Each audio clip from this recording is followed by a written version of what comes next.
ज्या ज्या ठिकाणी मानवाचे पाऊल पडते तिथल्या मातीला सुगंध येतो, तो केवळ त्याच्या संस्कारांमुळे. माझे नाव श्रद्धा योगेश पवार, श्रीमती कस्तुरबा इंग्लिश स्कूल चापणे. आज मी तुमच्या समोर उत्तम नागरिक घडवण्यात संस्काराची भूमिका या विषयावर माझे परखड विचार मांडणार आहे. मित्रांनो, आज आपण विज्ञानाच्या युगात राहतोय. आपण चंद्रावर गेलो, मंगळावर पोहोचलो, तंत्रज्ञानाने जग जवळ आले. पण एक प्रश्न आजही आपल्याला सतावतोय, तो म्हणजे आपण एक माणूस म्हणून आणि एक नागरिक म्हणून किती प्रगत झालो आहोत. मुळात संस्कार म्हणजे काय? साध्या भाषेत सांगायचे तर एखाद्या कच्च्या दगडाला चिमणीवर तोडल्याने घाव घालून जशी देवाची सुंदर मूर्ती घडवली जाते, तसेच एखाद्या बालकावर विचारांचे संस्कार केले जातात, त्यातून एक उत्तम नागरिक घडतो. संस्कार म्हणजे केवळ पाठांतर नव्हे, तर संस्कार म्हणजे रक्तामध्ये भिनलेली नीतिमत्ता. उत्तम नागरिक घडवण्याची पहिली प्रयोगशाळा म्हणजे आपले घर. आई वडील जेव्हा मुलांसमोर सत्याने वागतात, कष्टाची किंमत सांगतात, तेव्हा त्या मुलाला प्रामाणिकपणाचे वेगळे धडे द्यावे लागत नाही. त्यानंतर येते ती आपली शाळा. छत्रपती शिवाजी महाराजांना जिजाऊंनी दिलेल्या संस्कारांमुळे स्वराज्याला एक आदर्श राजा आणि प्रजेला एक रक्षक मिळाला. जर जिजाऊंनी स्वराज्याचे संस्कार दिले नसते तर इतिहासाचे पान आज वेगळे असते. उत्तम नागरिक घडवण्यासाठी कोणकोणत्या गुणांची गरज असते? शिस्त आणि जबाबदारी. संस्कार आपल्याला शिकवतात, रस्ता आपला आहे तो घाण करू नये, वीज देशाची आहे ती वाया घालू नये, ही सार्वजनिक मालमत्ता आपली आहे ही जाणीव म्हणजे संस्कार.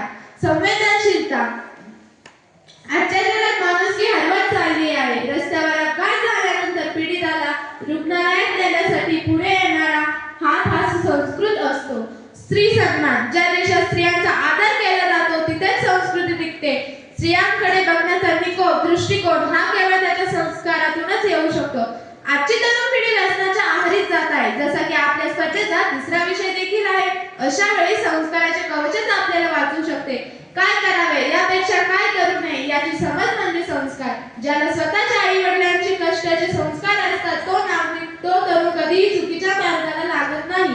तो स्वतःचे करिअर घडवेल आणि देशाच्या प्रगतीत हातभार लावेल. संस्कार म्हणजे केवळ नम्रपणाने बोलणे नव्हे, तर चुकीच्या वेळी नाही म्हणण्याची हिंमत, सत्यासाठी उभी राहण्याची ताकद आणि जबाबदारी स्वीकारण्याची तयारी. संस्कार नसतील तर माणूस शिकलेला असतो, पण तो समाज घडवत नाही, कधी कधी तो बिघडवतो. मित्रांनो, घर संस्काराची पहिली शाळा. संस्काराची सुरुवात शाळेत नाही, ती घरात होते. आईने शिकवलेली प्रार्थना, वडिलांनी दाखवलेली प्रामाणिक मेहनत आणि घरातील संवाद हे संस्कार आयुष्यभर साथ देतात. शाळा ही केवळ गुणांची फॅक्टरी नाही, ती संस्काराची प्रयोगशाळा आहे. शाळेत आपण शिकतो वेळेचे महत्त्व, शिस्त, सद्भावना, नियम पाळतो. गुरुजनांचे शब्द नाही, त्यांचे आचरण मनावर खोल ठसा उमटवतो. म्हणूनच म्हणतात, विद्यार्थी घडला तर राष्ट्र घडतो.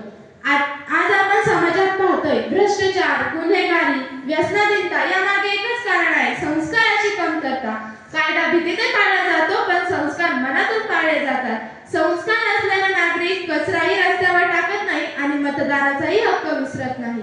संस्कार आणि भारताचे भविष्य. मित्रांनो, छत्रपती शिवाजी महाराज, महात्मा गांधी, डॉक्टर बाबासाहेब आंबेडकर हे महान पुरुष संस्कारामुळेच महान झाले.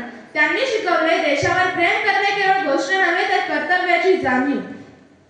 आजही लक्षात ठेवा, आजच जर आपण आई वडिलांचा आदर केला, गुरुजनांचे ऐकले, मोबाईलपेक्षा पुस्तक निवडले, सत्य आणि प्रामाणिकपणा जपला, तर भारताचे भविष्य कोण थांबवू शकणार?